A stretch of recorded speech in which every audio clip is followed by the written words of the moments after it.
Every year, thousands of Vegas tourists end up in emergency rooms after eating at buffets. But the casinos have spent millions to keep these statistics hidden. What they have discovered is that certain buffets are not just overpriced tourist traps, they are actually dangerous. Former health inspectors are finally speaking out about systematic cover-ups and the shocking conditions they found during surprise inspections. But here is what is truly disturbing. The worst offenders are often the most heavily advertised buffets on the Strip. In this video, I am revealing the 7 buffets that have the highest rates of food-related illnesses and exposing why the Nevada Health Department refuses to publish the real numbers. Could your next Vegas meal be your last? Vegas buffets were once the crown jewel of the Strip experience. In the 1950s and 1960s, casinos like the Dunes and the Sands pioneered the all-you-can-eat concept as a way to keep gamblers in the building. These early buffets were affordable at $1.50, but still maintained impressive quality. Vintage footage from the 70s and 80s shows carving stations with prime rib, fresh seafood displays, and made-to-order omelets that became the standard. Fast forward to today. The buffet landscape in Vegas has deteriorated dramatically. What was once a genuine value proposition has morphed into what industry insiders call profitable mediocrity. The average buffet price has skyrocketed to between $45 and $70 per person, while the quality has plummeted to cafeteria-level food served in industrial quantities. The marketing materials versus reality gap is staggering. Casino promotional videos show glistening seafood towers, hand-carved prime meats, and chefs preparing dishes to order. Walk into many Strip buffets today and you will find prepackaged desserts, warming trays of dried-out proteins, and self-serve stations that have not been refreshed in hours. How is this possible in a city that prides itself on world-class hospitality? The answer lies in Nevada's unique regulatory environment. Former health inspector Marcus Trelane explained to us that Nevada health regulations are written with tourism as the priority, not consumer protection. In Los Angeles or New York, many of these operations would be shut down immediately. The most shocking loophole involves inspection schedules. While most major cities conduct truly random health inspections, Vegas casinos receive what insiders call courtesy calls, subtle warnings that give establishments 24 to 48 hours to temporarily clean up before inspectors arrive. One former casino food service director admitted that we called it inspection theater. We would bring in extra staff, fresh ingredients, and thoroughly sanitize everything. The day after inspection, it was back to business as usual. The result is a perfect storm of poor food handling practices that would never be tolerated elsewhere. Buffets routinely hold food at improper temperatures, recycle uneaten items from one meal service to the next, and operate with skeleton crews that cannot possibly maintain proper sanitation protocols during peak hours. The buffet decline did not happen overnight. Prior to 2020, even the 7 worst offenders maintained at least baseline standards. Former employees at Circus Circus and Luxor recall mandatory food safety training, regular temperature checks, and management that at least attempted to uphold quality standards. A 15-year veteran of Vegas hospitality told us that even 5 years ago, there was professional pride in running a good buffet. The ingredients were not top tier, but the execution was solid. We had actual chefs overseeing each station, and food was prepared in relatively small batches. The pandemic shutdown became the perfect opportunity to implement permanent cost-cutting measures. When buffets finally reopened in late 2021 and 2022, they did so with dramatically different operational models. Staffing was reduced by an average of 40%. Food preparation that once happened on-site moved to centralized commissary kitchens. Fresh ingredients were replaced with prepackaged shelf-stable alternatives. Casino executives exploited the post-pandemic period to reset customer expectations downward. A former Caesars entertainment manager who requested anonymity said they used COVID as cover to implement changes they had wanted to make for years. The calculus was simple. Tourists would accept nearly any quality level just to have the buffet experience back. The corporate acquisition frenzy of the past decade has accelerated the decline. As major casino groups like MGM Resorts, Caesars Entertainment, and Red Rock Resorts absorbed independent properties, they implemented standardized food service protocols focused on profit maximization rather than guest satisfaction. Internal documents reveal that executive bonuses are now tied directly to food cost reduction rather than customer satisfaction scores. One leaked memo from a major casino group instructed buffet managers to identify additional opportunities for portion control and ingredient substitution while maintaining aesthetic presentation. The result is a near unrecognizable buffet landscape. Where chefs once carved prime rib to order, automated slicing machines now portion out thin slices of select-grade meat. Seafood displays feature frozen, thawed, and refrozen shrimp. Dessert sections showcase factory-made pastries designed to look handcrafted.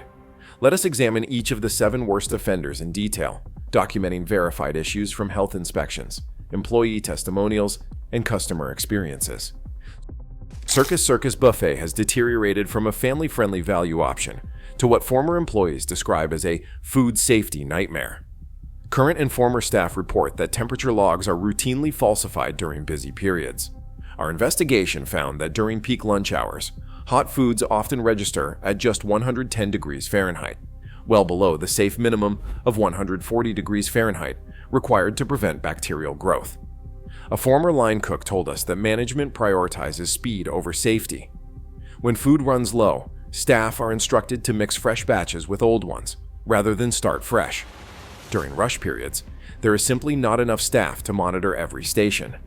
Recent health inspections cited the buffet for improper cooling procedures and cross-contamination issues between raw and cooked foods. Excalibur's buffet exemplifies the time capsule approach, a dated menu unchanged for years, served in a space that has not been meaningfully renovated in over a decade. The medieval-themed casino's buffet now offers what one employee described as institutional food with a side of desperation.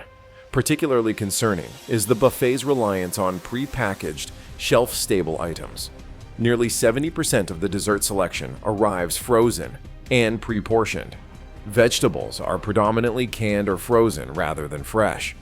Meat options consistently register complaints for being overcooked and dry, a cost-saving technique to extend shelf life at the expense of quality. Former manager Denise R. explained, "The budget cuts have been relentless. We used to make our sauces from scratch. Now they come in plastic bags. We once had trained carvers at the meat station. Now we hire minimally trained staff at much lower wages." The Luxor buffet has seen perhaps the most dramatic quality decline among MGM properties. What was once a respectable mid-tier option now consistently receives complaints for food freshness issues. Our investigation revealed that the buffet's fresh seafood display often contains previously frozen products that are thawed and displayed for entire day-long service periods. A particularly troubling practice involves the recycling of breakfast items into lunch service. Unused breakfast meats are repurposed into lunch casseroles, and leftover pastries are reclaimed as dessert bread puddings. While technically permissible under Nevada regulations, these practices would violate health codes in stricter jurisdictions. Former Luxor chef Michael T. said that the breaking point for him was when management implemented the minimal waste policy. It essentially forced staff to find creative ways to reuse food that should have been discarded. He said he could not ethically continue under those conditions. Rio's Carnival World Buffet once ranked among Vegas's premier buffet experiences. Following multiple ownership changes, it has become a case study in a dramatic decline. The buffet reopened post-pandemic with approximately 40% fewer food stations, significantly reduced operating hours, and a price increase of nearly 30%. Most concerning are the frequent reports of gastrointestinal issues from patrons. Our investigation found that the buffet's seafood and salad sections frequently operate at unsafe temperatures. An anonymous employee confirmed that the refrigeration units are outdated and cannot maintain proper temperatures during busy periods, and that management is aware but considers replacement too costly. Health inspection reports from 2023 and 2024 cited the buffet multiple times for improper cold holding temperatures, particularly in seafood displays, where items were found at 50 degrees Fahrenheit, well above the safe maximum of 41 degrees Fahrenheit. These violations received minimal fines rather than triggering shutdowns. Flamingo's Paradise Garden Buffet has become notorious among Vegas locals for seafood quality issues. Multiple employees confirmed that seafood special days feature products approaching or at their expiration dates, a cost-saving measure that has resulted in numerous customer complaints about digestive issues. A current employee said that the standing joke is that if seafood does not sell at the higher-end Caesars properties, it gets transferred to the Flamingo buffet rather than being discarded. Temperature control issues plague the breakfast service, where eggs and breakfast meats frequently sit at unsafe temperatures during the entire morning rush. The buffet's reduced staff cannot adequately monitor and maintain food stations, leading to extended periods where foods remain unrefreshed. One former supervisor admitted that they are stretched so thin that basic food safety checks that should happen hourly sometimes only occur once or twice per shift. Planet Hollywood's Spice Market Buffet represents a particularly cynical approach to cost cutting. The property markets the buffet as globally inspired cuisine with bold flavors, but our investigation revealed approximately 85% of menu items arrive pre-made from centralized commissary kitchens. Former staff described a system where finishing kitchens simply reheat and garnish pre-prepared foods. One employee said, "Most made-to-order stations are theatrical presentations of pre-cooked ingredients assembled to appear fresh." The buffet's celebrated dessert paradise now features primarily factory-produced items from National Food Service suppliers, rather than house-made specialties. Most concerning are frequent employee reports of pressure to ignore proper food holding times. Internal documents show management established extended holding protocols that significantly exceed food safety recommendations for hot foods. Main Street Station's Garden Court Buffet downtown exemplifies what industry insiders call minimum viable product, offering just enough to technically qualify as a buffet, while cutting every possible corners. Employee testimonials describe chronic understaffing that leaves food stations unattended for extended periods. A particularly troubling practice involves the slow replenishment of popular items. Former supervisor James Kay explained, "It's an intentional strategy. By delaying refills on expensive proteins, we ensure guests fill up on cheaper starches. It's calculated to reduce consumption of high-cost items." Health inspections in 2023 revealed multiple critical violations, including improper holding temperatures and inadequate hand-washing facilities for staff. Rather than addressing these fundamental issues, management implemented what employees called inspection day protocols, temporary measures designed solely to pass scheduled inspections. The degradation of Vegas buffets is perpetuated by several troubling factors. First is what industry experts call tourist desperation.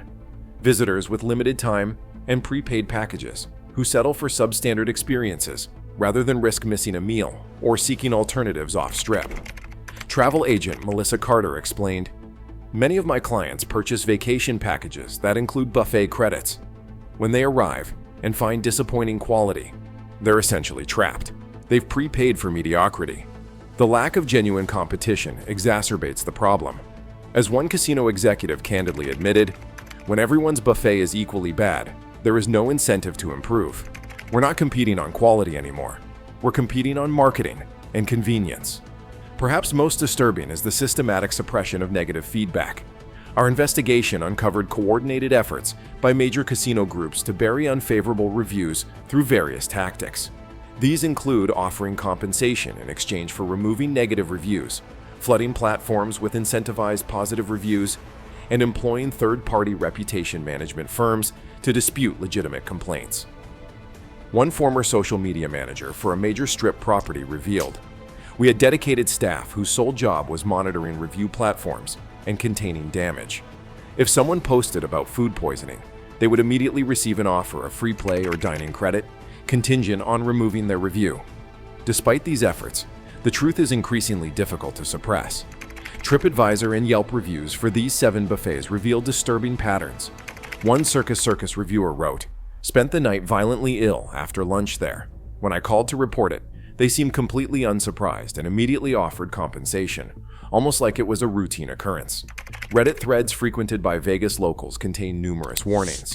One popular post titled, "Vegas Buffets to Avoid at All Costs," has accumulated over 3,000 comments, with detailed accounts of food safety issues at each of the 7 buffets we identified.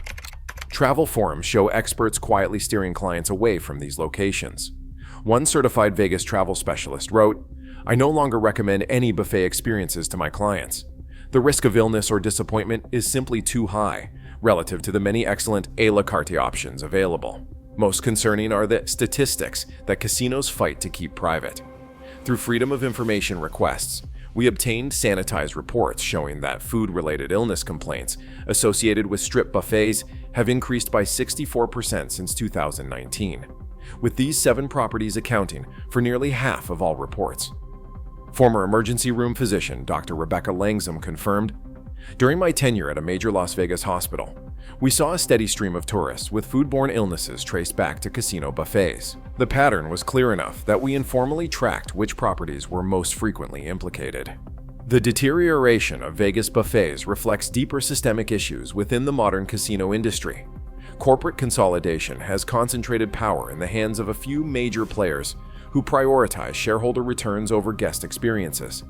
Since 2010, 3 major corporations have acquired or control approximately 80% of Strip properties. This consolidation has eliminated the competitive pressure that once drove quality improvements. Internal documents reveal what executives call acceptable loss metrics, calculations that determine how much customer dissatisfaction can be tolerated before it impacts overall property revenue. One leaked executive presentation stated, "Buffet quality complaints impact repeat visitation at a rate of only 8%, while cost-cutting measures improve departmental profits by 22 to 26%. The math clearly supports maintaining current quality standards. The Las Vegas Convention and Visitors Authority, tasked with promoting tourism, has become complicit in this decline." Former tourism board member Jonathan Michaels explained that there is an unwritten rule that the authority does not highlight or address quality concerns that might damage the Vegas brand. The priority is keeping visitor numbers high, not ensuring those visitors have quality experiences. This creates a self-perpetuating cycle. Visitors have disappointing experiences, but tourism agencies continue promoting these same venues to new uninformed tourists. The casinos have essentially created a business model based on first-time visitors rather than repeat customers seeking quality. Industry analyst Sarah Chen describes it as the tourist trap perfected. These buffets no longer compete on quality. They compete on marketing, convenience, and creating the illusion of value. They are not failing buffets, they are successful profit centers disguised as dining experiences. The reality is that these are not failed restaurant concepts. They are successful cost-cutting operations that prioritize profit over customer experience. They are designed to extract maximum revenue while delivering minimum value, relying on a constant stream of new uninformed tourists rather than building loyal customer bases. But Vegas visitors are not powerless in this situation. The city still offers excellent dining value for informed travelers willing to look beyond the heavily marketed buffets. Local favorites, like the Garden Buffet at South Point, Bacchanal Buffet at Caesar's Palace, and Wicked Spoon at Cosmopolitan, maintain significantly higher standards, albeit at premium prices that reflect their quality commitment. For budget-conscious travelers, Vegas offers incredible off-strip dining options where local people eat.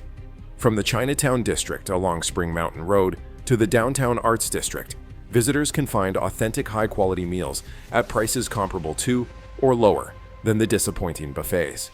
The few remaining quality buffets share common traits. They often have independent ownership or operation by companies not answerable to public shareholders. They show transparent food preparation visible to customers, and they have management that prioritizes reputation over short-term profit maximization. As consumer awareness grows, we may be witnessing the beginning of a market correction. Recent visitor surveys show buffet satisfaction scores at historic lows, while alternative dining options are experiencing record growth. The message is becoming clear. Vegas tourists are increasingly willing to forgo the buffet tradition in favor of authentic quality dining experiences. The casino executives are betting you will stay quiet about these terrible experiences. They are counting on tourists to just accept being ripped off and potentially getting sick. But we are not going to let them get away with it. If you have been burned by any of these buffets, drop your horror story in the comments. Hit subscribe to join the fight against corporate greed destroying Vegas. Which buffet scammed you the worst?